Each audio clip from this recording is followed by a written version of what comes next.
салом дӯстони меҳрубон, ҳозир ба ҳама маълум аст ки телефонҳо маҳкам шудааст. Кадоме ки мефаҳмад ки телефони ман маҳкам мешава ё маҳкам шуда, бояд бифаҳмад, мисол растаможка гузаштагӣ боша ё ки гузаштагӣ набоша. Растаможка мегӯянд, таможня мегӯянд, аммо эмайлш агар гузаштагӣ боша, ин ҳамин кода ҳозир ман мегӯмтон, ҳамин кода бизанед, ба шумо маълум мешавад ки телефоните дар аз гумрук гузаштагӣ ҳаст ё не эмайлш. Саломат бошед. Дохиле ки ҷое ки номер мечинем, ҳамҷо дохил мешавем. Ситорача 33 66 решётка пахш мекунем, интизор мешавем.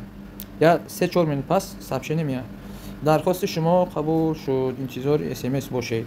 Камтар ждат мекунем. Сообщение омад, медроем эмайл. Ана нигоҳ. Эмайле ки болодай, ами эмайли телефонтона торгиш. Баъд мехонем ба системаи давлатии муайянсозии воситаҳои мобилии алоқаи барқӣ ворид шуда аст. Ами ворид шуда аст бага тамом эмайли шумо, ин мисол паслениша нигоҳ мекунем, эмайли шумо. Значит ҳам телефони шумо ай таможни гузаштагӣ ай. Эмайлиш тоғри ба қайд гирифтагӣ маҳкам намешава. Неки агар ба қайд гирифтагӣ набоша, мега ворид нашуда аст, мега нашуда аст. Ворид шудагӣ боша, мега ворид шуда аст. Тамом ин ҳам хакора.